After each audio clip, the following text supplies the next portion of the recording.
আপনারা বললেন লা কেউ নেবে না, সম্পদের জন্য টানাটানি করেন না, আরো চাই আরো চাই আরো চাই।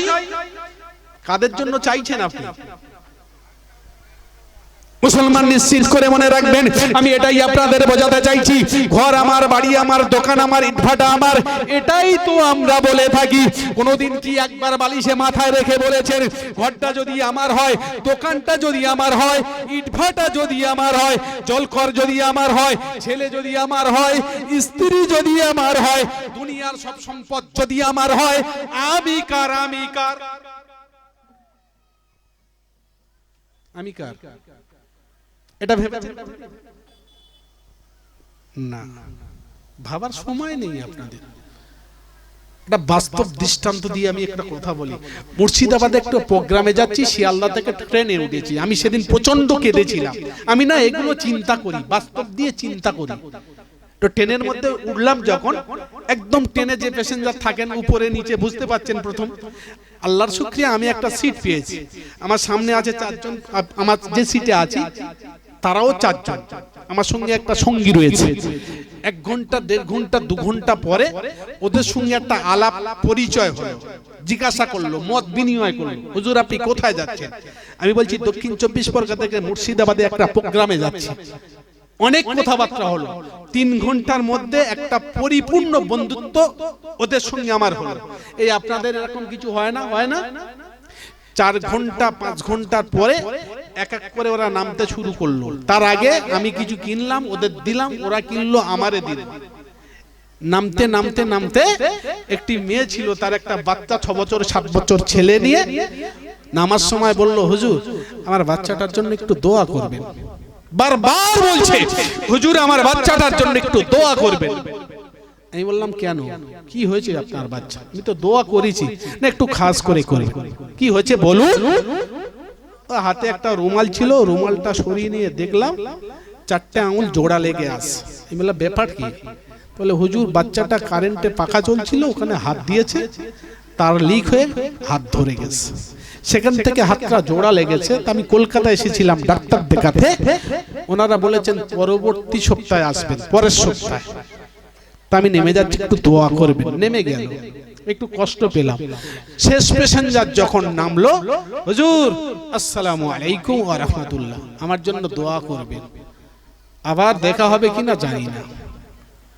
বিশ্বাস করুন, ওর এই কথাটা শুনে আমি কেঁদে ফেলেছিলাম। পৃথিবীর যে রঙ্গমঞ্চ, রেল স্টেশন, পৃথিবী নামক একটা জীবন্ত গাড়ি, রেলগাড়ি, আমরা সবাই কিন্তু প্যাসেঞ্জার। মুসলমান নিশ্চিত করে মনে রাখবেন, ওদিকে চলন্ত ট্রেন বাস্তব জীবনে মনে করেছিলাম না না না না না, এই মাত্র আমরা সব বন্ধু বান্ধব ছিলাম, যেখানে আমরা এক এক করে মত বনিয়া করতাম। আজ তো আর কেউ নেই তাদের সঙ্গে। এই জায়গায় আবার নতুন লোক আসলো, নতুন প্যাসেঞ্জার আসলো। আরো একটু উদাহরণ দিই, এই জায়গায় ওয়াজ করছি, এই মুহূর্তে আমি নেমে যাবার পরে এখানে অন্য কোন বক্তা দিতে আসবে। ও মুসলমান নিশ্চিত করে মনে রাখবেন, আপনি মৃত্যুর পরে আপনার জায়গা পূরণ হবে, আপনার মৃত্যুর পরে আপনার দেনা, আপনার সম্পদ, এগুলো সব থেকে যাবে, কিন্তু আপনার জন্য কি পৃথিবী থামবে? আপনার মৃত্যুর পরে সব থেকে যাবে, আপনার জন্য পৃথিবী কি থামবে? আপনি চলে গেছেন, ওই জায়গার দায়িত্ব আর একজন নেবে না। আপনি চলে গেছেন, 2 দিন 4 দিন কেঁদে আবার সব মিটে যাবে, কিন্তু আপনার জন্য কেউ কি থেমে থাকবে? না খেয়ে বাঁচবে? তো আমরা তো একটা পৃথিবীর প্যাসেঞ্জার, একটা পৃথিবীর নামক গাড়িতে চড়ে আছি। ওদের গন্তব্যস্থলে যখনই এসে গেছে, ওরা নেমে বলল আসসালামু আলাইকুম, চললাম চললাম। আমাদের ডাক এলে এই রেলগাড়ি থেকে নেমে আমাদের তো চলতে হবে। ওরা বলল হুজুর আর কবে দেখা হবে জানি না। আর দেখা হয়নি, আর কোনদিনের জন্য সেই মানুষের দেখা হয়নি। পৃথিবীতে যদি একবার বিদায় নেন, আর দেখা হবে?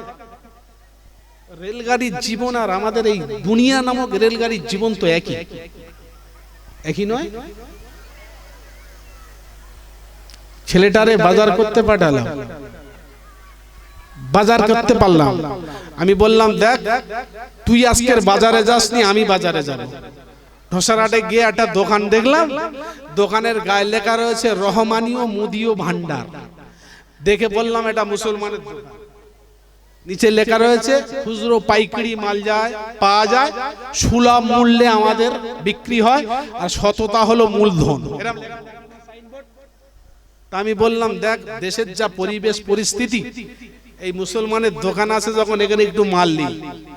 বললাম দোকানদার 500 ডাল দাও, বললো ডাল নেই। 2 কেজি আলু দাও, আলু গাড়ি থেকে নামেনি। 300 সর্ষে তেল দাও, ছেলেটা ফর্দ করতে ভুলে গেছে।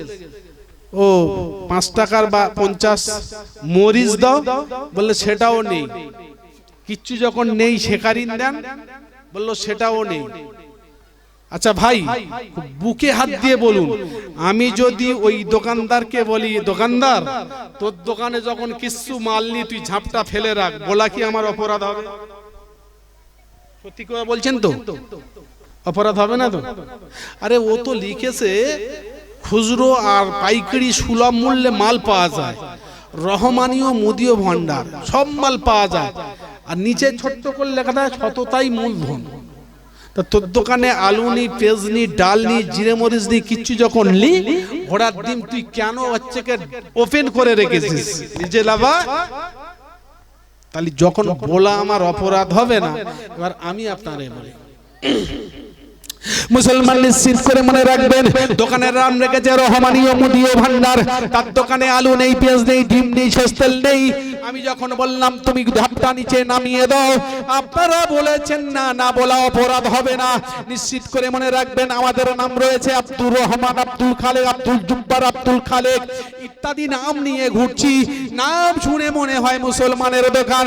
আমি ওরে বললাম নামাজ আছে, বললো নামাজ নেই। ওরে বললাম জুব্বার তুই বল একটা জিনিস তোর কাছে যাকাত রয়েছে, বললো যাকাত নেই। ওরে বললাম শবে বরাতে রোজা আছে, তাও নেই। ওরে বললাম দান সদকা রয়েছে, তাও নেই। ওরে যা জিজ্ঞাসা করি সবকিছু নেই বলেছে। আমি যখনই বললাম কেন আব্দুল জুব্বার, আব্দুল খালেক, আব্দুল মালেক নাম রেখেছি, ঘোড়ার ডিম হিন্দু কাউড়া হয়ে যা যা যা যা যা কাশীনাথ কিংবা বদ্রীনাথ কিংবা জয়দেব ইত্যাদি নাম বানিয়ে চলে যায়। ও বললো না হুজুর আমার দোকানে মাল নেই, ডিম নেই, এটা নেই সেটা নেই, যেটা মনে করছেন হয়তো আমার কাছে যাকাত নেই, রোজা নেই, যাকাত নেই, ফিতরা নেই। না না না হুজুর আমার দোকানে একটাই জিনিস রয়েছে, সেটা হলো সততা। আমি বললাম সততা কি তুই বল। ও বললো কেন বগুড়া ঈদে 2 কেজি গোশ খাই। তোর দোকানে যখন কিসুলি ঝাপটা লাভা, ও বলে হুজুর কিসুলি যখন আমার দোকানে একটা জিনিস হচ্ছে কি, বলে কেন বগুড়া হদি 2 কেজি গোশ খাই। আচ্ছা গোশ খাওয়াটা কি সততা? গোশ খাওয়াটা কি মুসলমানের পরিচয়? কেন মারছেন বুঝতে পারছেন? ওয়াকাফ বিল শুনেছেন তো? আজকে সারাদিনে কয়েকটা প্রোগ্রাম করেছি, আমি আর টানতে পারছি না। ঠিক 2টোর সময় বাড়ি পৌঁছেছি, ফোন এলো জীবনতলা যেতে হবে। ওখানে একটা বিষয় ছিল, ওখান থেকে এসে তো এইটুকু আসছি। কুতুব ভাই অন্তত 10 বার ফোন করেছে। এসে বসলাম, বললো চল স্টেজের উপর চল। ওরা আমাদের ওয়াকাফ সম্পদগুলো লেছে কেন জানেন? হ্যাঁ আসলে মসজিদের দানে আল্লাহর রাস্তে দান করেছে মসজিদ কমিটি বা গ্রামের কোনো মানুষ, আর মসজিদটাকে চালানোর জন্য আরো 5 জন 5 কাঠা 2 কাঠা 4 কাঠা 10 কাঠা দেয়ালে একটা মসজিদের 10 বিঘে সম্পদ হলো। এগুলো ফি সাবিলিল্লাহ, আল্লাহর সম্পদ। মাদ্রাসা তাই, ঈদগাহ তাই, কবরস্থান তাই। ওরা দেখেছে ভারতবর্ষের সবথেকে বেশি জমিকার। ওরা বলল সেনাদের রয়েছে সবচেয়ে বেশি, বর্ডারে যে সেনা থাকে ওদের রয়েছে সবচেয়ে বেশি। তারপর বলল কার? বলল তারপর রয়েছে রেলের। রেলের যে একটা জায়গা থাকে 2 দিকে পোস্টার মারে, দেখেছেন তো রেলে। তারপর রয়েছে কার? বলে মুসলমানদের ওয়াকাফ সম্পদ 21 লক্ষ। পশ্চিমবাংলা রয়েছে 1,40,000 জমি। এই জমিটা আমাদেরকে নিতে হবে, এই জমিটা আমাদেরকে নিয়ে চালাতে হবে। আর তার একটাই পলিসি, হিন্দু মুসলমানের মাতদাঙ্গা বাঁধা। ওরা বলল দেখ গোশ খাওয়ার অপরাধে কতজনের কুইপে হত্যা করেছি, মুসলমানদের মাথা গরম হয় না। লাভ জেহাদ বলে কতজনের কুইপে পেট্রোল দে আবার আগুন ধরে দিছি, তবু মুসলমানদের মাথা গরম হয় না। নামাজ পড়ার জন্য লাথি মেরে দিল্লি থেকে তাড়িয়ে দিয়েছি, রাস্তায় নামাজ পড়লি 5 বছর 10 বছর জেল দিচ্ছি, তবু মুসলমান